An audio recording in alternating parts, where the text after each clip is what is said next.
ముందుగా విశ్వగురువు అయిన బ్రహ్మర్షి పితామహ పత్రిజీ గారికి హృదయపూర్వక ఆత్మ ప్రణామాలు.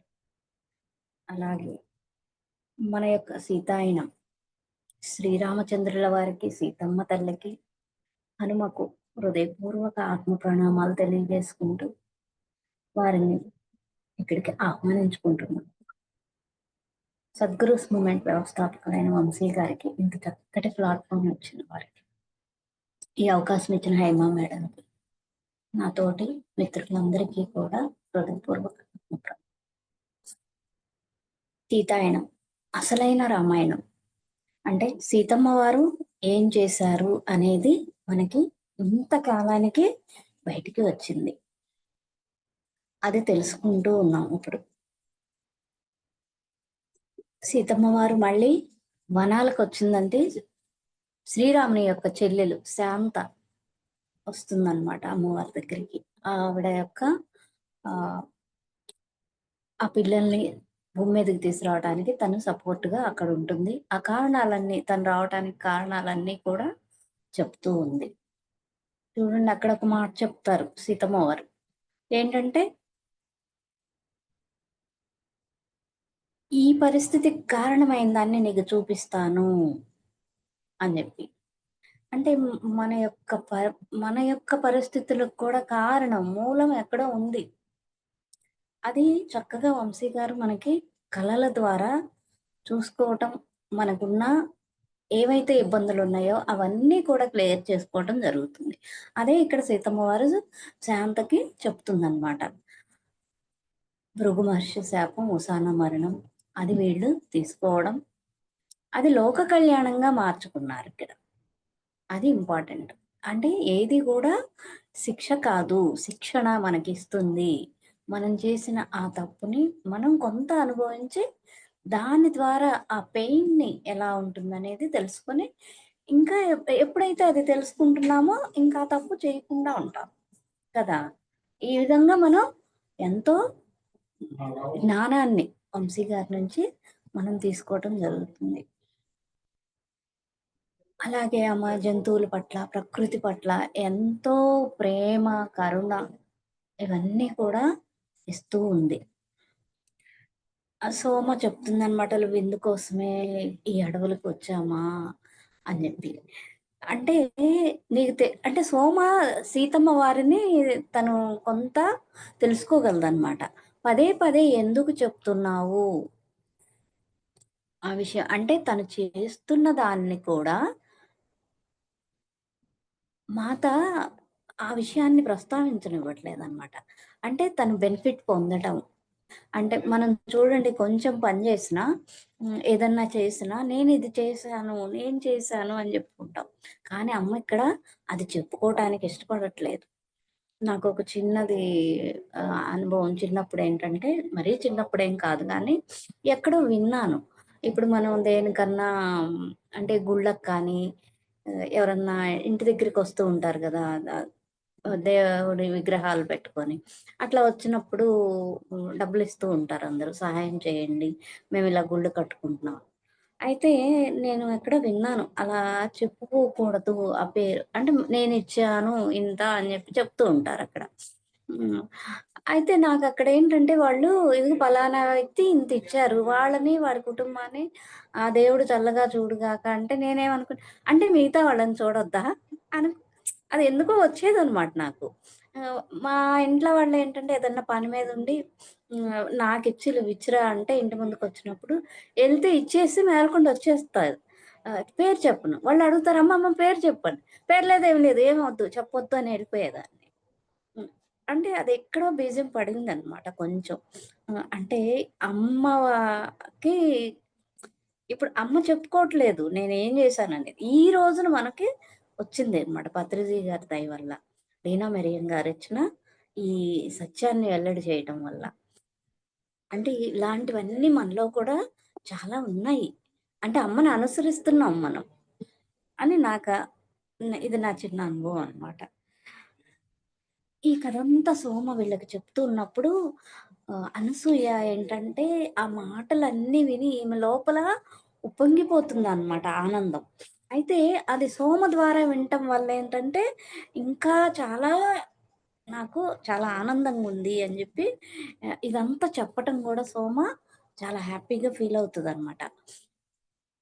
అయితే ఇక్కడ భూమికి అస్థిరం కలగటం అనేది ప్రకృతిపై రావణుడు చూపించిన అధికారం వల్ల మాత్రమే కాకుండా, యుద్ధం ఏదైతే జరిగిందో దాని వల్ల కూడా అంటే ఆ యుద్ధంలో ఉపయోగించిన ఆయుధాల వల్ల కూడా భూమాతకి చాలా నష్టం చేకూరిందనమాట. అయితే రాములు వారు పొందిన ఆ దేవలోకం నుంచి పొందిన దేవ ఆయుధాలు ఉపయోగించటం కూడా రాములు వారక్కడికి ఈ యుద్ధాన్ని ఆపటానికి శతవిధాలా ప్రయత్నం జేస్తారు. చూడండి మనకి ఈ హనుమని పంపిస్తారు.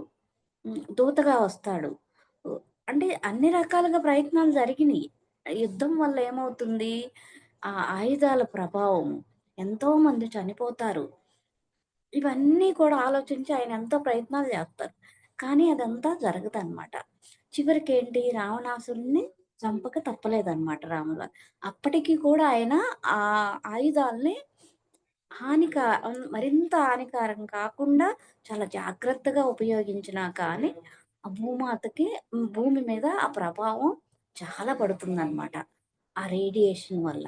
ఇదంతాటిని సరిజేయడానికి అమ్మ ఏంటి, ఆ వనాల్లో ఉండి తనేం జేస్తుంది, తన ప్రేమనిచ్చి, తన యొక్క ఆ భూమాత యొక్క బాధని తన ప్రేమతోటి, తన సాన్నిధ్యంతోటి అమ్మ వనాల్లో ఉండటానికి కారణం అది. ఆ ప్రేమను పంచుతూ ఉండే. ఇప్పుడు చూడండి మనకి ఒకళ్ళ మీద అంటే వాళ్ళ చర్యల వల్ల మనకు కోపం వస్తుంటది. అయితే ఈ ధ్యానంలోకొచ్చాక మనకి కార్యకారణ సంబంధాలు తెలుస్తాయి. అయితే ఇంకా త్వరగా మనకి హ్మ్. ఆ రిజల్ట్ రావాలి అంటే మనం వారికి ప్రేమను పంపిస్తూ ఉన్నామనుకోండి. ఏం లేదు. వాళ్ళ ఆ స్థితిలో ఉండి వాళ్ళలా ఉన్నారు. కానీ మనం గనక మన సైడ్ నుంచి ఆ ప్రేమని వాళ్ళకి పంపిస్తూ ఉంటే వాళ్ళల్లో త్వరగా ఆహ్, మార్పనేది వస్తుంది. వాళ్ళు ద్వేషిస్తున్నారు గదా! వాళ్ళు అట్లానే ఉన్నారని వదిలేయటం కాదు. ఆహ్, గుళ్ళపల్లి సరోజమ్మ గారు 1000 సీడ్స్ ఆఫ్ జాయ్ చెప్పినప్పుడు అది వింటూ మధ్యాహ్నం టైంలో పెట్టుకొని వింటూ పడుకున్నప్పుడు ఒక లవ్ ఎనర్జీని మనం వాళ్ళకి పంపించామనుకోండి. మనం ఎవరైతే మనల్ని అర్థం జేసుకోవాలి. ఈ ముందు మన ప్రేమను పంపించటం. అలా అన్నప్పుడు నేను అనుకోని అంటే కళ్ళు మూసుకొని కొంచెం నిద్రలాగా కాకుండా ఉన్నాను. అట్లా వేరే రూమ్‌లో ఉన్న మా వారికి పంపిద్దాము అని జెప్పి అనుకున్నప్పుడు నా ఆజ్ఞా చక్రం నుంచి అది ఎళ్లి ఆయనకి దగ్గరికెళ్ళటం నాకు కళ్ళు మూసుకొని వింటూ ఉన్నాను కదా! అది తెలిసిందనమాట. అంటే ఇప్పుడు వాళ్ళ మైనస్సులు కానీ మనం ఏంటి ఇక్కడ శిక్షణ పొందడానికొచ్చాము. అది శిక్షగా అనుకున్నప్పుడల్లా కోపం వస్తుంది. కానీ దాన్ని దాటి మనం వెళ్ళగలిగినప్పుడు ఆ ప్రేమని పంపిస్తూ ఉన్నప్పుడు ఆ తేడా కూడా వస్తది. అది నేను అనుభవపూర్వకంగా కూడా తెలుసుకున్నాననమాట. ఇక్కడ మాతేంటి, ఆ భూమాతకు జరిగిన నష్టాన్ని పూడ్చటానికి ఆమె ఆ వనంలో తిరుగుతూ తన ప్రేమను పంచుతుంది. చూడండి ప్రేమ ఇచ్చినప్పుడు ఏమవుతుంది, అవతల వ్యక్తి స్వేద తీరి సరిగ్గా అర్థం చేసుకొని సరి అయిన కోణంలోకొస్తారు. అలాగే ఈ భూమాత కూడా ఆ ఎనర్జీనిస్తూ ఉందనమాట. అయితే ఈ అక్కడికి చాలా వరకు సరిచేయగలిగిన ఆ ఫలితాలనేవి కూడా అప్పటి ఆవిడ చేసిన దానికి సుదూర తీరాల్లో మనకి ఆ ఫలితాలుంటాయి అని జెప్పి సోమ కూడా కనెక్ట్ అయిపోయి అది చూస్తుందనమాట మాతతో పాటు. అంటే చాలా దూరంగా ఎన్నో వేల సంవత్సరాలకు ముందు చూడగలరు వాళ్ళు. అది చూస్తుందనమాట. అయితే ఇదంతా కూడా ఆహ్, ఈ గ్రహం మీద, మిగతా గ్రహాల మీద కూడా దాని ప్రభావం ఎలా ఉంటుందనేది కూడా అక్కడ తెలుస్తుంది. అంటే ఒక నూతన నాగరికతని ఏర్పాటు చేయటంలో శ్రీరాముని పాత్ర. అట్లాగే మాత పనేంటి? ఆయన పంపించే ఎనర్జీ అది. మాతేంటి? యుద్ధ సమయానికి ముందు, యుద్ధం జరిగిన తర్వాత జరిగిన హానిని పూడ్చటంలో మాత సహాయం జేస్తుంది. నిజంగా అమ్మ ప్రేమ కదా అది. అమ్మ అనంతంగా ప్రేమిస్తుంది. ఇప్పుడు చూడండి మన పిల్లలు తప్పు చేసినా మనం ఏం జేస్తాము? మన లోపల దాచుకుంటాము. వాళ్ళకి ప్రేమనే ఇస్తూ ఉంటాము. అంతేకాని మనం వాళ్ళనేం శిక్షించం కదా! చెప్తాము చెప్పాల్సిన విధంగా. కానీ మన ప్రేమనేది ఉంటుంది. ఇది అన్‌కండీషనల్ లవ్. వాళ్ళ నుంచి ఏమన్నా కోరుకునేదా? కాదు. అయితే ఇది ఎ కోనేరు వరలక్ష్మి మేడం కూడా ఒకసారి వీడియోలో చెప్తున్నారు. ఆమెకి మరి స్వప్నంలోనో, ధ్యానంలోనో నాకు తెలీదు. గుర్తులేదు. ఆహ్, పత్రిజీ గారు భూమాత ముందు ఎంతో వినయంగా చేతులు కట్టుకొనున్నట్ట. అంటే ఆ భూమాత యొక్క బాధని, ఆ భారాన్ని అంటే ఇక్కడ జరిగే జీవహింస వల్ల హ్మ్, మనం విచక్షణారహితంగా మనం ఎన్నో పెస్టిసైడ్స్ ఇస్తున్నాము. భూమాత అంతా కూడా ఆహ్, జీవం కోల్పోతూ ఉందనమాట. అంటే ఈ నెగెటివ్ ఎనర్జీని కూడా మొత్తాన్ని కూడా అమ్మ తట్టుకోలేక నా వల్ల కాదు. అంటే కాలజ్ఞానంలో కూడా చూడండి 2012, 2000లో 1999 ఇంక అయిపోతుంది. ఏం ఇంక ఉండదు ఈ యుగము అంతమైపోతుంది అని చాలా విన్నాం. అది నిజంగా ముమ్మాటికి నిజమేనని చెప్తున్నారు. అయితే దాన్ని ఆపటానికి పత్రిజీ గారొచ్చారు. అంటే ఈ మళ్ళీ కొత్తగా ఇంకొక గ్రహాన్ని ఏర్పాటు చేసుకొని దాని మీద జీవం చేయటం ఎన్నో వేల, లక్షల, కోట్ల సంవత్సరాలు పడుతుంది. ఈ ఉన్న దాన్నే బాగు చేద్దాం. అంటే మన భూమికి సంబంధించిన ఫైలు అంటే విశ్వంలో ఉన్న ఆ కోర్టులనుకుందాం. అక్కడ పక్కన పడేశారట. ఈ భూమిని ఇంకేం చేయలేం. దీన్ని సరిచేయటం వల్ల కాదు. అంటే అంత నెగెటివ్‌లోకి వెళ్ళిపోయిందట. అప్పుడు పత్రిజీ గారు ఆ ఫైల్ తీసుకొని నేను చేస్తానని జెప్పి ఆయన ముందుకొచ్చారట. అది వాళ్ళు చూసారు. ఒక 10 సంవత్సరాలు టైమ్ ఇవ్వమని అడిగారట భూమాతని. 10 సంవత్సరాలయిపోయింది. ఏ మార్పు రాలేదు. కాబట్టి నేను ఇక ఓర్చుకోలేను. నేను భరించలేనని జెప్పి భూమాత చెప్పేస్తే, "నువ్వు పడే బాధని నాకివ్వమ్మా" అని జెప్పి ఆయన తీసుకున్నారట పత్రిజీ గారు. ఇది ఇంకొక మాస్టర్ కూడా ఆవిడ కూడా ధ్యానంలో చూసారట. అక్కడ ఆవిడ కూడా తన అనుభవాన్ని పంచుకోవడం నేను విన్నాను. పత్రిజీ గారు చివరి దశలో పడిన బాధ అంటే అందరి దగ్గర తీసుకున్న ఆహ్, హ్మ్. నెగెటివిటీస్ అన్నీ కూడా అంటే అందరినీ ఒక దా ఒక స్టెప్ ముందుకు తీసుకెళ్ళాలంటే వాళ్ళలో ఉన్న కొన్నిటిని తీసుకోవాల్సొస్తది. అది ఈ భూమాత యొక్క బాధని ఇవన్నీ కూడా లాస్ట్‌లో ఆయన అనుభవించటం జరిగిందనమాట. అది నేను సీనియర్ మాస్టర్స్ యొక్క అనుభవాల ద్వారా నేను విన్నది. అ ఇంకొకటేంటంటే ఇప్పుడు మేము మాది యాక్చువల్‌గా గుంటూరు డిస్ట్రిక్ట్. గుంటూరులో ఉంటాం అమరావతి దగ్గర. ఇంత దూరం వచ్చి ఇక్కడ మేము జేస్తున్నదేందంటే భూమికి ఇక్కడ పసుపు ఎక్కువ పండుతుంది. వాటికి రసాయన ఎరువులు కాకుండా ఇప్పుడు న్యూట్రిషన్స్ అన్నమాట. ఆ మొక్కకు కావాల్సిన పోషకాలు ఇవి. రసాయనాలు చాలా తక్కువుంటాయి. ఓ 20% ఉండొచ్చు. ఎందుకంటే ఎక్కువగా పురుగనేది గూడా ఒస్తది గదా! దానికిచ్చే ఆ పెస్టిసైడ్స్ అనేది తక్కువుంటది. మేమిచ్చేది కూడా అంతా భూమి బాగుండాలి. రైతు బాగుండాలి. తర్వాత మేము బావుండాలి. ఈ కాన్సెప్ట్‌లోకి వచ్చిందనమాట. నేనేమనుకుంటానంటే, ఈ కర్మ సిద్ధాంతం తెలిసిన తర్వాత, అంతకుముందు ఎప్పుడో మేము తీసుకున్నది ఇక్కడ తిరిగిస్తున్నాము ఇప్పుడు. అంతే తప్ప ఇక్కడ ఏదో చేసేస్తున్నామనేది లేదు. ఎప్పుడైతే ఇలా మారిందో చాలా బావుంది. అంటే భూమాతని రక్షించాలి ముందు. భూమి పాడవకుండా చూసుకోవాలి. ఆ తర్వాత రైతు బాగుండాలి. ఆళ్ళు బాగుంటే మనం గూడా బావుంటాం గదా! తర్వాత ఆటోమేటిక్‌గా అదొచ్చేస్తదనమాట. ఇది ఈ ఈ అర్థమైంది. ఈ ధ్యానంలోకి రాబట్టి. లేకపోతే ఇంత దూరం ఎందుకొచ్చాం? ఇలా ఎందుకు జేస్తున్నామని ఉంటుంది. ఏ కారణం లేకుండా ఏది జరగదనేది అర్థమైపోతుందనమాట. సీతమ్మ వారు ఏం చేశారు? అప్పటి చేసిన ఆవిడ యొక్క ఆ ఎనర్జీని ఇప్పుడు కూడా మనం ఫీలవుతూ ఉన్నాం. ఎంతోమంది మాస్టర్స్ భూమి చుట్టూ అంటే లక్ష్మీదేవి కావచ్చు, పార్వతీమాత కావచ్చు, మేరీమాత వీళ్ళందరూ కూడా కలిసి చేతులు పట్టుకొని భూమి చుట్టూ కూడా వాళ్ళ యొక్క చైతన్యాన్ని భూమికిస్తున్నారట. అంటే భూమి యొక్క ఆ నెగటివిటీని తీసేసి చైతన్యపరచటం.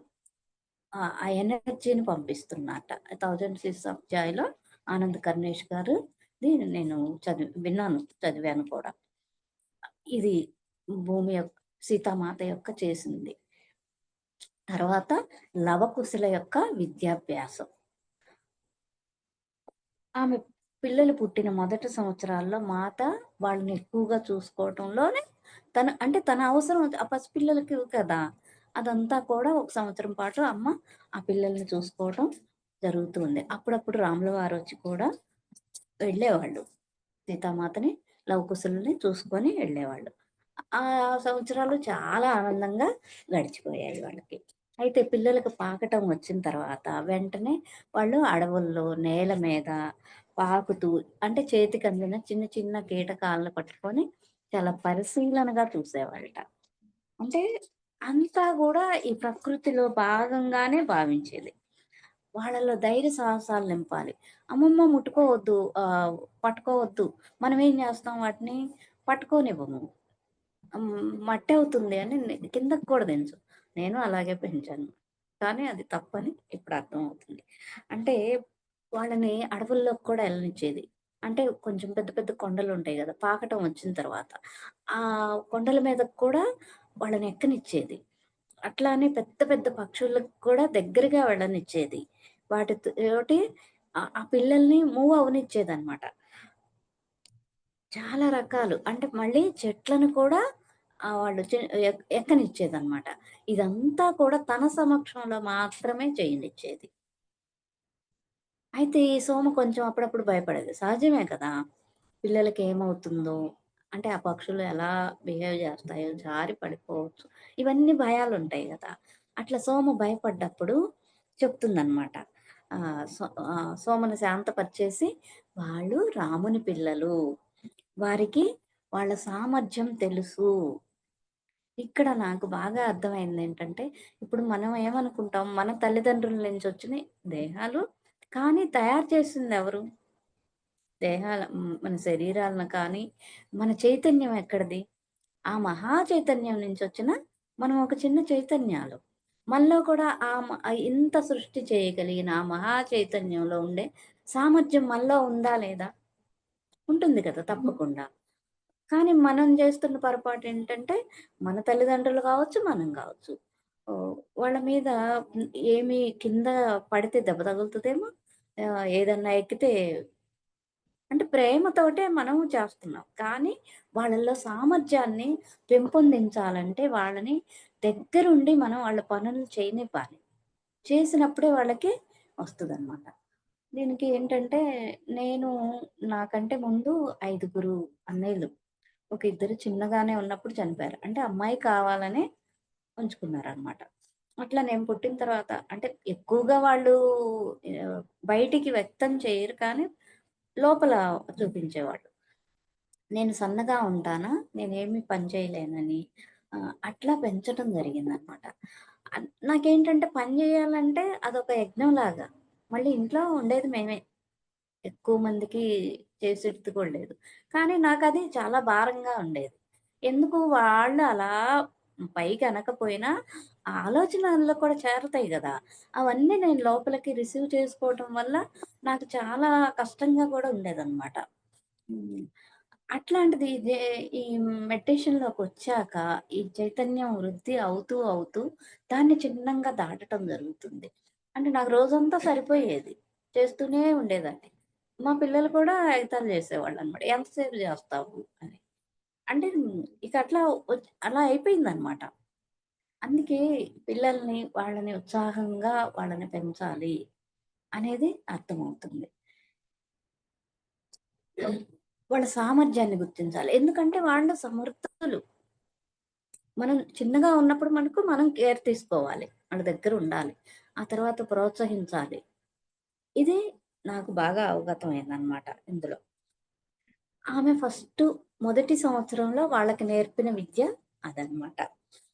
ఆ తర్వాతేంటంటే మాత ఇక్కడుందని తెలిసి చాలా మంది ప్రజలు వాళ్ళకి ఉన్న సమస్యలు చెప్పుకోవటానికి, దానికి జవాబుల కోసం ఏం చేయాలి అనేది అడగటం కోసం మాత దగ్గరికి రావటం ఎక్కువగా జరుగుతూ ఉండటం వల్ల వీళ్ళ జీవితం అంటే అప్పటిదాకా వీళ్ళే ఉన్నారు కదా! కొంచెం నిస్సారంగా అనిపించిన జీవితం ఏంటంటే చాలా కోలాహలంగా మారిపోయిందనమాట. అయితే చాలా దూరం నుంచి ఒక ఋషొస్తాడు. ఆయనకేంటి వైద్యం కూడా తెలుసనమాట.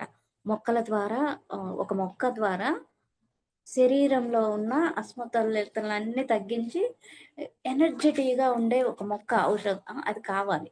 ఆ మొక్క అక్కడ దొరకట్లేదు ఆయనకి. అది అంతరించిపోతుంది. ఇక్కడేమైనా ఉందా అని చెప్పి వెతుక్కుంటూ వస్తాడనమాట. ఓహ్! ఇక్కడుంది రా చూపిస్తానని మాత ఆయన్ని తీసుకెళ్తది అడవుల్లోకి. మాత అలా చేస్తుంది గదా! ఆ మొక్కలతోటి ఎలా ఆహారం తయారు చేయాలి, మనకి దెబ్బలు తగిలిన వాటిని ఎలా ఉపయోగించాలి, దేనికి ఏది ఉపయోగపడుతుందనేది. అట్లానే రండి తీసుకెళ్తానని జెప్పి, మీరు వాటి గింజలు తీసుకెళ్ళండి మీ ఇంటికి. అక్కడ వాటిని వృద్ధి చేసుకోండి అని జెప్పి అడవిలోకెళ్ళిపోతారు.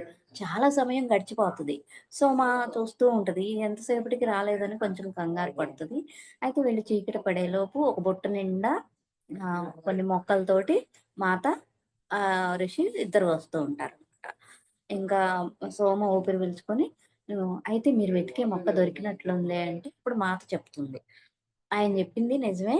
ఆ మొక్క అంతరించిపోయింది. అదృశ్యమైంది. ఎంత వెతికినా అది దొరకలేదు. అయితే అదే సామర్థ్యం ఉన్నది. అంటే అంతే పవర్ ఉన్నది. వేరొక మొక్క ఉన్నది. అది తీసుకొనొచ్చాము. ఆహ్, దాని రిలేటెడ్‌గా అన్నమాట. అవే పోషకాలు అవే అందులో ఉంటాయి. వేరే మొక్క అని చెప్పి అయితే సోమ అడుగుతుంది. మరి అది ఎందుకు దొరకలేదు అంటే, భూమి మారుతున్న పరిస్థితుల కారణంగా ఆ మొక్క అంతరించిపోయింది. చూడండి మన చిన్నప్పుడున్న మొక్కలు ఇప్పుడు మనకు కనిపించట్లేదు. అవి ఎక్కడో రేర్‌గా ఉంటున్నాయి. అంటే కాలం మారే కొద్దీ కొన్నిటికి కాలం చెల్లిపోతున్నాయి. అయితే భూమాత ఇచ్చే వరం ఏంటంటే, దాని స్థానంలో ఇంకొక మొక్కని వృద్ధి చేస్తుంది భూమాత. ఎంత చేస్తుందో చూడండి భూమాతకి.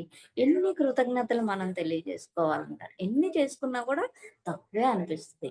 మనకి ఆహారం అందించటం ఎన్నో ఔషధ మొక్కలున్నాయి. ఇలా అంతరించిపోయిన వాటి బదులు ఇంకొక మొక్కని సృష్టిస్తుంది భూమాత. అంటే దాని సామర్థ్యం కొన్నాళ్ళకి క్షీణించేసి ఇప్పుడు మనం ఇంట్లో చూడండి ఒక మొక్క పెట్టామనుకోండి. కొన్ని సంవత్సరాల పాటు అది మనకి ఫలాలు, పుష్పాలు ఇస్తది. దానికి శక్తి తగ్గిపోయిన తర్వాత ఏమవుతుంది? అది చాటుకెళ్ళిపోతుంది. అప్పుడు మళ్ళీ ఇంకొక మొక్కని తీసుకొచ్చేస్తాం. అదే మొక్క కొత్తగా పెడతామనమాట. అప్పుడు ఇంకా బాగా వస్తా ఉంటది. అట్లా ఏంటంటే కొంతకాలానికి వాటిలో సామర్థ్యం పోతుంది. కానీ వేరొక దాన్ని తీసుకొచ్చి భూమాత మనకి అందిస్తుంది. అయితే ఇక్కడ ఒక కొత్త నేస్తం మనకిప్పుడు దొరికింది అని చెప్పి. అంటే ఇంకొకటి వచ్చింది గదా! దాంతో స్నేహం చేస్తూ దాన్ని పెంపొందించుకోవడం. అయితే ఆయన బాగు చేయటానికి ఒక ఔషధం దొరికింది. అంటే ఆయన వాడే మొక్క పోయినా కానీ, దాని స్థానంలో ఇంకొక కొత్తది అదే గుణాలున్నది దొరికిందని జెప్పి చాలా ఆనందంగా ఆయన అది తీసుకొనెళ్తారు. హ్మ్. చిన్నప్పుడు ఆహ్, కాలువల పక్కనే కొంచెం ఖాళీ ప్లేసుల్లోనే జిల్లేడు మొక్కలు, బ్రహ్మజముడు మొక్కలు ఇవన్నీ ఉండేవి. ఇప్పుడవి ఎక్కడో గాని కనిపించట్ల. హ్మ్. సమ్మర్‌లో మనకి వేడి గడ్డలన్నీ ఒస్తాయి. వాటికి నా పె మా పెద్దన్నయ్య మ్యారేజ్ అయిన కొత్తలో మా వదినకి బాగా వచ్చాయన్నమాట. తనేంటంటే ఆ జిల్లేడు ఆకుల్ని తీసుకొచ్చి శుభ్రం చేసి, దానికి ఆముదం పట్టించి దీపపు అంటే వెలుగులో దాన్ని వేడి చేసి, దాని మీద కాపడం పెట్టేదన్నమాట. టాబ్లెట్స్ వాడేది గాదు. తగ్గిపోయేవవి. అంటే ఎన్ని ఔషధ మొక్కలు. అంటే ఇలాగ ఎన్నో ఉన్నాయి. అలాగే మనకి కళ్ళు దురదలొస్తుంటాయి ఎలర్జీ వల్ల. దా అట్లానే మనకి బాడీ ఎలర్జీ వస్తది. తులసి ఆకులు తిన్నామంటే అది వెంటనే తగ్గిపోతది. ఎన్ని ఔషధ మొక్కలు ఇలా ఉన్నాయో, మనం గబుక్కన ఏం చేస్తాము టాబ్లెట్ యేసుకుంటాం.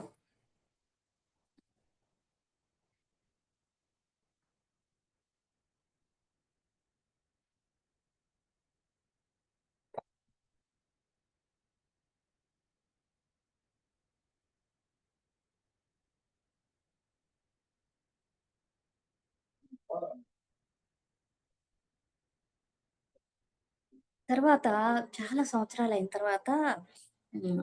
చంద్రిక గుర్తుందా? పంచవటి దగ్గర ఏడుస్తూ కనిపించిన స్త్రీ. ఆమె భర్త శూర్పణఖ మాయలో పడి వెళ్ళిపోతాడు ఆమెతో పాటు. ఆ చంద్రిక తన కుమారుడిని తీసుకొని వస్తుందనమాట. ఆ బిడ్డతో సహా అంత దూరం నుంచి మాతను కలవటానికి వచ్చింది. "నువ్వింత దూరం ప్రయాణం చేసొచ్చావా నా కోసం" అన్నప్పుడు, నన్ను నా కుమారుడితోటి మీరు ఆశీర్వదింపబడ్డాను. ఇప్పుడు నేను మిమ్మల్ని చూడటానికి రాకుండా ఎలా ఉంటాను? అంతే కదా! ఎంతో మేలు చేసింది కదా మాత. బా అబ్బాయి వైపే తదేకంగా చూస్తా ఉంటదనమాట.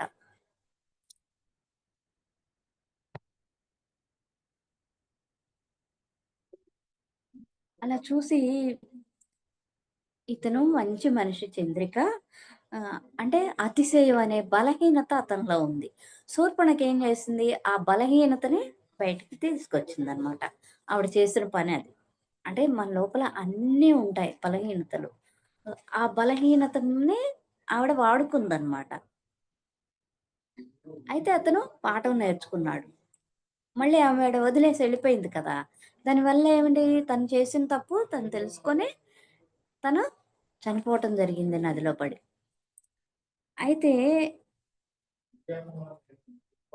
ఇప్పుడేంటి మళ్ళీ అతను జన్మ తీసుకొని మళ్ళీ వచ్చాడు. ఎక్కడికొచ్చాడు?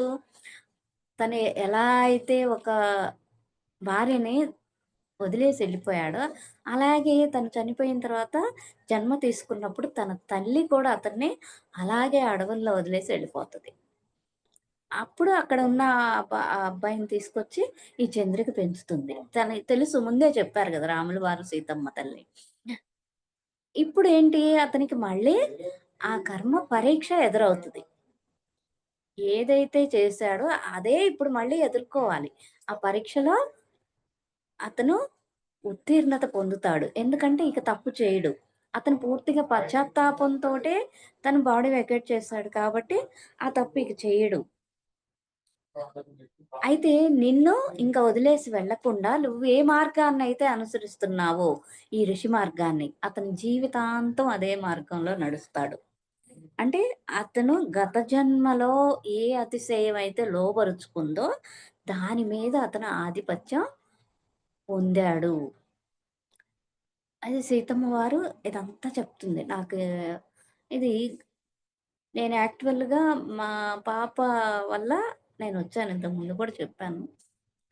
అయితే ఇక్కడికొచ్చాక ఇది ఎందుకు జరిగింది? కారణం ఏంటి? ఆ కారణాల్లోకెళ్ళాలి కదా! మనకు చక్కగా వంశీ గారు ఏమిచ్చారు? కర్మధ్యానం ఇచ్చారు. చేసిన కర్మను చూసుకోవటం. నిద్రపోయేటప్పుడు 10 నిమిషాలు ధ్యానం చేసి, మధ్యరాత్రి మెలుకువ అడిగి, మళ్ళీ మెలుకువ వచ్చినప్పుడు 10 నిమిషాలు ధ్యానం చేసి, ఈ అనుభవిస్తున్న పెయిన్‌కి కారణం ఏంటి? నాకు చూపించండి. పూర్తిగా మనం భగవంతుడికి సరెండర్ అయ్యి, పశ్చాత్తాపంతో అడిగినప్పుడు మాత్రమే మాస్టర్స్ చూపిస్తారు. అలాగ అడిగినప్పుడు నాకు వచ్చిందేంటంటే, గత జన్మలో మా పాపని అంటే అక్కడ నేను జంటగా ఉన్నాను. ఒక అబ్బాయి ప్రేమించి ఇద్దరు వెళ్ళిపోతున్నారు. పారిపోతుంటే పట్టుకొని ఆ అబ్బాయిని చంపేశాను. తల పగలగొట్టాను. అంతవరకు కనిపించింది. అది కూడా మాస్టర్స్ చూపించరు మనకి. అంత దయ మన మీదుంది. ఎందుకంటే దాన్ని తట్టుకోలేమని. అంటే రాయుంది చేతిలో. అబ్బాయి తల పగిలి రక్తం కారుతూ ఉంది. అది అంతవరకు చూపించారనమాట. అప్పుడు ఇది తెలీదు కాబట్టి మేడం చెప్పారు. గత జన్మలో ఆ అబ్బాయే ఇప్పుడు మీ అమ్మాయిగా పుట్టారు. అంటే ఇంటర్ క్యాస్ట్ మ్యారేజి నాకు చాలా పట్టుదల ఉండేదనమాట. అంటే సాంప్రదాయాలు, కట్టుబాట్లు ఇవన్నీ కూడా చాలా స్ట్రాంగ్‌గా ఉండేవి. అలా అని చెప్పి నాకేమి వైషమ్యం లేదు. కానీ కుటుంబంలోకి తెచ్చుకునేది లేదనమాట. అట్లా మా పాప లవ్ మ్యారేజ్‌కి నేను యాక్సెప్ట్ చేయలేదనమాట. దాని మీద నేను వంశీ గారి దగ్గరికి రావటము, ఈ ధ్యానంలో నేను అది తెలుసుకోవటం, ఆ అబ్బాయే మా అమ్మాయిగా ఇప్పుడు జన్మించటం, హ్యాపీగా వాళ్ళ మ్యారేజ్ ఒప్పుకోవటం. అంటే చూడండి అప్పుడు చేసింది ఇప్పుడు టెస్టు. ఈ పరీక్షలో నెగ్గుతామా లేదా? నెగ్గి దాన్ని చాలా ఆనందమయంగా చేసుకున్నాం. చాలా హ్యాపీగా ఉంది. అదే అక్కడ నాకు అది బాగా ఇదయిందనమాట. అంటే చనిపోతానేమో అంటే నాకు తెలీదు. ఆ బాధలో బాడీ గూడా వెకేట్ చేస్తానేమో అనుకున్నారు. దాన్ని అన్నిటికి నుంచి బయటికి రావటం. అందుకని ఇప్పుడు ఇంత జ్ఞానాన్ని తెలుసుకోవటానికి కారణం కూడా మా అమ్మాయి కాబట్టి, ఆ సోలుకి కూడా నేను ప్రతిరోజు థాంక్స్ చెప్పుకుంటూ ఉంటాను. ఇంత మార్పుకి కారణం అనమాట. అంటే మనకి కర్మ గతంలో తెలిసి కానీ, తెలియక కానీ ఏం చేసినా కర్మ కర్మే అది. తప్పు తప్పే. ఇక్కడ మనకి అదే పరిస్థితి తీసుకొస్తారు. ఆ పరిస్థితిలో మనం ఎలా ఉన్నామో టెస్ట్ పెడతారు. ఆ టెస్ట్‌లో పాస్ అయ్యామా, చక్కగా హ్యాపీగా లైఫ్ లీడ్ చేయటం. తప్పు తెలుసుకొని. ఇదే చెప్తుంది చంద్రిక. అతను చేసిన పని ఇప్పుడు వస్తది. కానీ తను తట్టుకొని నిలబడతాడు. కాబట్టి చాలా బాగుంటుంది. నువ్వు ఏం చేస్తుంది అంటే మనం గూడా ఇదే విధంగా ముందుకెళ్తూ ఉండాలి. అప్పుడు చంద్రిక మాతకు ప్రమాణం చేసి, నాకు మీ పట్ల ఉన్న కృతజ్ఞతను నేనెప్పుడూ ఇంతవరకు వెల్లడి చేయలేదు. అతనికి ధర్మ మార్గంలో తిరిగి వచ్చే అవకాశాన్ని మీరు కల్పించారు. అంతేకాక నా ప్రేమతో అతనికి తోడ్పడే అవకాశాన్ని గూడా మీరు నాకు ఇచ్చారు అని చెప్తుంది. అప్పుడు మాత అంటుంది, "ప్రేమలో స్థిరత్వాన్ని, స్పష్టతను చూడటం నాకే" అంటే చంద్రికలో దాన్ని గమనించి నాకు చాలా ఆనందంగుంది. అంటే ఆవిడ అక్కడ మార్పు చెందటం. ఆ అబ్బాయిని అలా పెంచటం బాధ్యత తీసుకొని. అయితే అది వ్యక్తిగత కోరికతోటి పెట్టుకోలేదు. ఇప్పుడు వ్యక్తిగతంగా ఒక కోరికను పెట్టుకొని పెంచట్లేదక్కడ. ఆహ్, ఆహ్, ఆ అబ్బాయిని తీర్చిదిద్దాలి. ఇది ఆవిడ ధ్యేయం అన్నమాట. నిజమైన కరుణ ద్వారా ఏర్పడే క్షమాబుద్ధికి నువ్వు ఆదర్శము. అంటే క్షమాతత్వం ఉందా లేదా అక్కడ? క్షమించేసింది అతన్ని. లేకపోతే నన్నట్లా చేసి వదిలేసిపోయాడు కదా! నేను ఎన్ని బాధలు పడ్డాను ఈ అడవిలో ఒంటరిగా ఉన్నాను. హ్మ్. నాకు రక్షణ ఏది? ఎంతమంది ఎన్ని దుర్భాషలాడారు. ఇవన్నీ ఆవిడ పెట్టుకోలేదు. అటన్నిటిని వదిలేసి అతన్ని క్షమించి అతనికి దగ్గర తీసి అతనికొక జీవితాన్ని ఇవ్వటానికి ముందుకొచ్చిందనమాట. నువ్వు ఇలాగ ఆదర్శంగుండాలి. ఆవిడని ఆదర్శంగా మనం కూడా తీసుకోవాలి. చంద్రిక నువ్వు ఎప్పుడూ కూడా నీ గౌరవాన్ని కోల్పోలేదు. ఇప్పుడు నా గౌరవం పోయింది. నన్ను అట్లా అంటున్నారు, ఇట్లా అంటున్నారు. అసలు వేరే వాళ్ళిచ్చేది కాదు కదా మన గౌరవం. మనం గౌరవంగా మనమే ఉండాలి. నీ ప్రేమ వల్లే అతనికి ఇది మార్చుకునే అవకాశం వచ్చింది. అది ప్రేమ కర్మ సిద్ పరిస్థితులను కూడా మార్చగలదన్న వాస్తవాన్ని ప్రకటిస్తుంది. ఎప్పుడూ కూడా దారి మళ్ళనివ్వకు. నీ ఉదాహరణ ద్వారా నువ్వు ప్రపంచానికి ఎంతో మేలు చేస్తున్నావు. ఇట్లా అనేక రోజుల పాటు ఈ చంద్రిక అమ్మతో పాటు ఉంటుందన్నమాట.